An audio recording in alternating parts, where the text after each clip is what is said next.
What's happening, y'all? Thanks for fucking with me on this Sunday. On the first episode of the Big Homie Yo Big Homie Probably Should Have Been conversation. I don't know if it's a podcast. It's just a conversation, man. It's just me sitting here, listening to a little music, smoking one, and basically just airing it out. And maybe I catch a youngster, maybe I don't. Well, here's a little info about me. I'm Big Reggie Pace. I was raised in Los Angeles, California, born in 72. So I jumped off the porch at about 11, 12. So early 80s. And it was cracking, homie. I mean, Boys in the Hood and Menace to Society. That's our shit, but it didn't really do it justice, man. It was tough. I mean, cats dying every day, man. I remember going to like 8 funerals in one summer, man. And everybody was under the age of 19. It was wild back then. And it translates to kind of what's going on right now. What they call it, an epidemic. I want to touch on what I was seeing last night about the boy from Inglewood, Indian Red. I saw a video, man, of this kid getting shot up, begging for help because his homeboy spray painted on the mural of Nipsey Hustle. And don't get me wrong, man. That shit was disrespectful to do. It was. But it was worth this kid's life. I mean, I don't know if that's what it's regarding or not. I mean, the new age of this Instagram and social media and all this and going live has changed the game. I mean, in the 80s when I came up, you spray painted on the wall or crossed out somebody's hood and put a K by it. But other than that, it was word of mouth. These cats are literally putting this shit on video, preserving it for the world to see.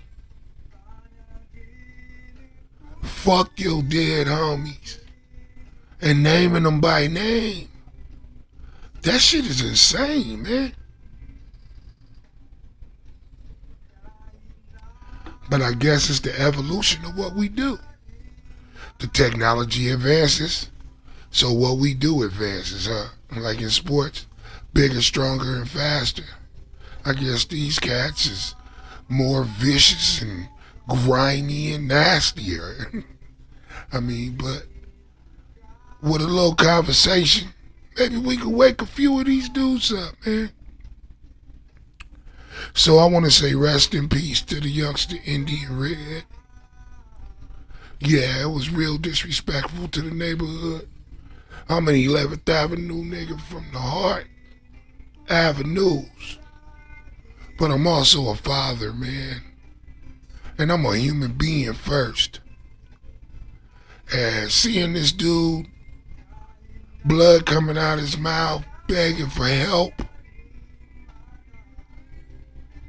Come on, y'all. I mean, I've seen it in real life. I get it. But it's a kid, man. Where's the compassion? This kid is gone, man. Over some stupid kid shit. I don't know if spray painting over the mural or the retaliation for spray painting over the mural. Which one is worse? Well, I know which one is worse. But do any of y'all?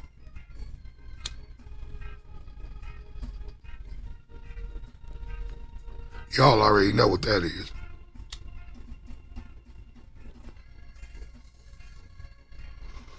Should make a nigga go back to smoking again. A little information though about me, like I said, man. I was raised in the Crenshaw district on 11th Avenue. I banged 6-0 everywhere I went, man. I represented for my homeboys that's past, that's living, that's doing life, that's doing all that. They made me me. So I'm gonna always in my travels represent the turf. Always. But I'm not gonna disrespect you to do that, if that makes any sense. I could still be on my team, but I could still walk these streets and deal with people with love. I went through the violent stage, man, in the late 80s and 90s, and it didn't get me nowhere. It really didn't, but sabotaged a lot of things that I could have done to make myself great.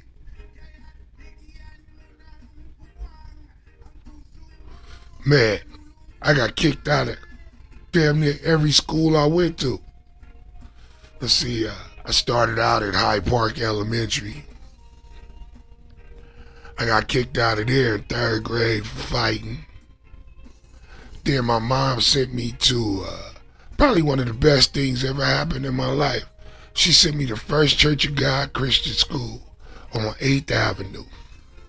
It was all black school, Christians. All the teachers were black. Principal was black. It was a good thing for me. And I didn't get kicked out of there.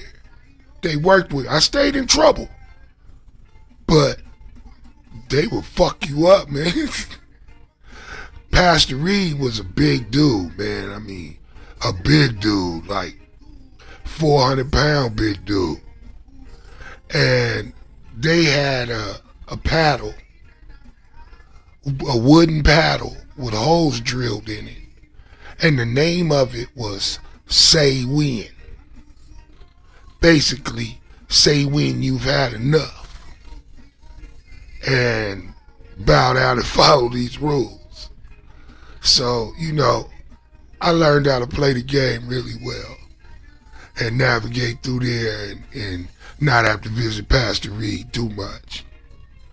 I left there after 8th grade, and then I went to Sarah, Unipero Sarah High School, all boys Catholic high school, where you had to wear a necktie every day. I made a lot of good friends there, man. A lot of dudes went there, man. And in the following weeks, I got a lot of stories to tell, man. I was in class with Tyron Turner, who played Kane for Menace to Society. Rhythm D, who produced for Eazy-E. I mean, a lot of cats went there, man. I had a good time there. I couldn't do the all boys thing. I wound up not playing football because I just couldn't take one of the coaches. I think more or less I was just a weenie and let that be the reason. But don't trip, I made up for it later. Anyway, I got kicked out of there for selling paint markers. Man, me and the homie found this little factory that made paint markers. And it happened to have a hole in the fence. And on the way to the bus stop, me and my ace from the neighbors could reach through there and grab these boxes. So one day, man, we grabbed the boxes to see what it was. And it was paint markers of all different colors. Now, this was the height of the graffiti time. So everybody was tagging, banging, writing their hoods on the wall, all that. So we were gonna make a killing. And I think each box had like 100 markers. So every day we would take a couple of boxes. And let me tell you, I made so much money every day at school. It looked like I was selling drugs. That's how fat my pockets were. Well, one day I got sick. And I went home early. And I had about 500 markers. So I left them in my locker for the next day. Well, of course, me being stupid, leaving them in the locker, somebody broke in my locker. Spilled markers all down the hallway. Oh my God. And all the snitches told who it belonged to. So my mom gets a call and all that. We got to go up to school the next day for a meeting with the priest. His name was Father Steve. I'll never forget his fat ass. Anyway, we go to the office with dude, and we sitting down and we talking, and he tells my mom that she has to pay for the removal of all the graffiti on the school.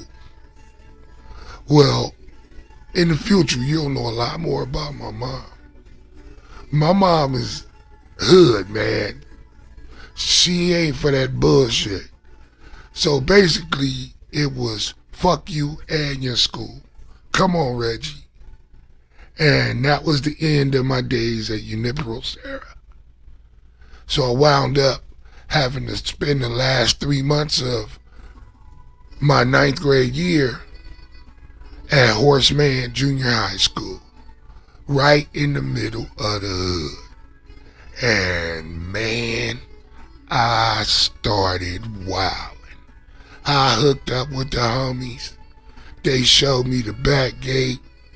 Next thing I know, we was on the bus to Redondo Beach, stealing out of Sport Mart. I remember one day we all got caught, and I had a Leacock Sportif jacket in my book bag, and they caught us. I walk outside, they got all the homies on the wall. I try to bank the other direction. They grabbed me by the book bag. It was like, hey, you, come back. So they opened the book bag and they find it. And my moms and my grandmom had to come get me from way out in Redondo. And for those people that's not from California, Redondo Beach is it's a beach city. You know, like Baywatch type bitches and shit. We stood out. Let's just say that. But that's where all the girls was and the high price stuff, so we had to go out there and get it. It was a good time though, man. You know, I got in a lot of trouble, but it just felt good to be back in public school and running the streets with my homeboys.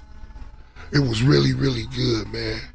It changed my life. It changed my trajectory completely. So that summer, man, it was really hot in the neighborhood, man. I mean, I think that was the summer of 85, 86. And I mean, it was popping, man. Crack was in full swing. Everybody was having tons of money.